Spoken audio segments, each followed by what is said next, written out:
kebetulan ada Pak Ijan, sebenarnya kalau ada Pak Sayuti dan kawan-kawan ini pas.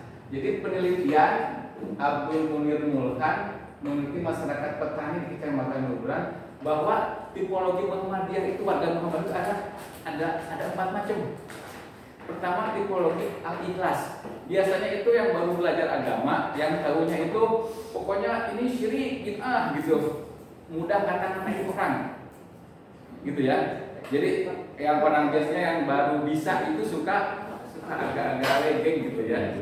Nah, kayak yang bisa main gitar gitu, main gitar mulu. Kalau udah pinter mah nanti aja di panggung main nyanteng gitu kan.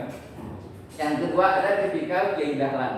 Kiai Dahlan itu tipikalnya warga Muhammadiyah yang lebih melek, yang udah alat ilmu agamanya sudah banyak, dan mereka itu walaupun tahu nggak gampang-gampang ngata-ngatain orang gitu. Kalau ada orang misalnya bukan temennya, oh sini kau, nggak langsung gitu istilahnya, tapi dideketin dulu, diajak ngobrol dulu. Nah, baru dia itu mungkin dikasih dakwah. Kemudian ada Muhammadiyah NU. Ini Muhammadiyah yang masih mempraktekkan tradisi-tradisi NU gitu.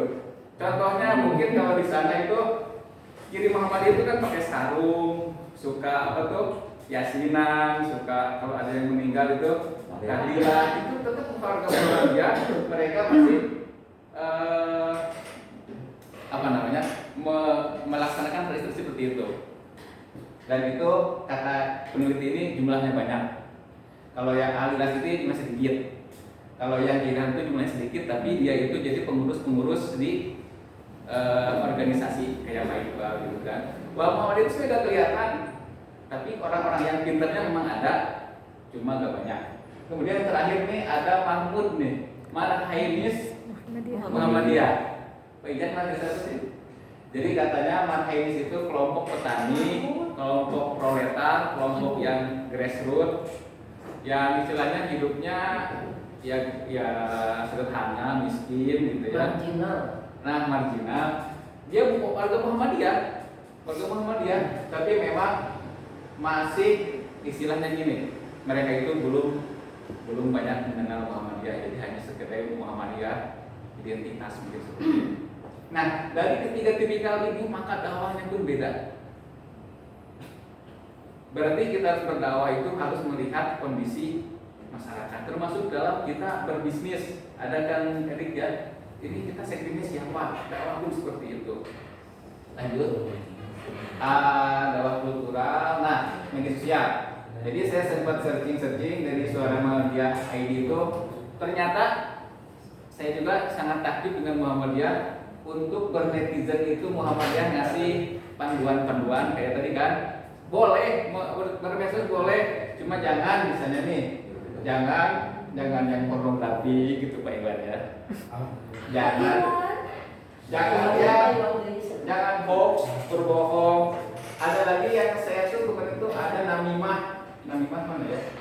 Saya sampai cari itu ke Google Translate, namimah itu adalah adu domba katanya. Jadi adu domba. Jadi seperti itu. Terus jangan menjelekan Muhammadiyah. Makanya saya ajak teman-teman follow Muhammadiyah.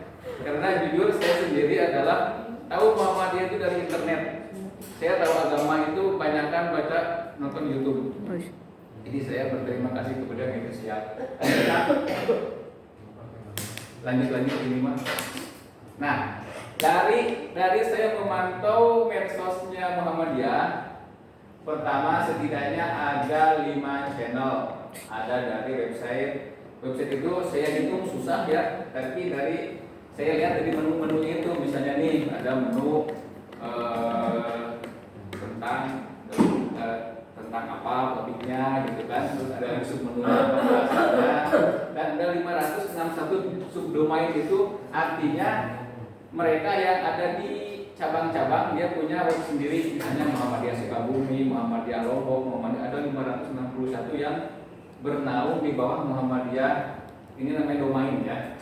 Kemudian dari Muhammadiyah channel dari YouTube, domain ke domain. Saya sampai hitung subscribernya, videonya ada berapa ratus gitu ya. Terus mulainya joinnya tahun 2013. Ada Lensamu, ini Lensamu itu yang saya follow tuh 5 Instagram ada 200. Ini tuh sebenarnya lebih populer daripada siapa? YouTuber itu yang di Indonesia nih. Kalau Atta Halilintar. nomor 1 Atta Halilintar, nomor 2 itu Ria Ricis, 3 itu saya nggak tahu lah, Deddy Corbuzier. mungkin ya. Mungkin. Dan itu kalau saya di kantor pajak ya ada robot buat nongkrongin mereka gitu. Mereka posting berapa sih followernya, nanti dapat adsense-nya berapa, ketahuan tuh bayar pajaknya berapa. Terus ada lagi Facebook Perserikatan Muhammadiyah. Saya sampai harus ngeril gitu ke bawah berapa ratus foto sih gitu kan. Ada eventnya, ada live videonya, terus ada lagi Twitter. Katanya anak muda itu lebih senang dengan Instagram karena ada foto-fotonya. Kalau mungkin mak-mak itu senangnya dengan Facebook ya, ngegibah segala macam, ngobrol. Masya Allah. Dan kalau YouTube itu hampir semuanya senang dengan YouTube. Kalau Twitter itu kan kurang bergambar ya. Biasanya Twitter itu dipakai oleh para provokator. Cuma sayang Muhammadiyah itu nggak punya sosok yang apa ya? Sosok kontroversinya, sosok yang ikon ya. Hanya ada satu, kalau yang satu hanya Ustadz Adi Hidayat. Nah itu. Lanjut. Nah, konten media sosial itu prinsipnya ada 2, yaitu kabar persyarikatan dan yang kedua adalah dakwah. Contohnya ini nih. Ini saya juga baru tahu kemarin. Sebenarnya harus diperbanyak seperti ini gitu. Kita tuh kalah dengan Filipina. Jadi Muhammadiyah itu kan kabar perserikatan, masalah muktamar, terus ini ada masalah dakwahnya, seperti itulah.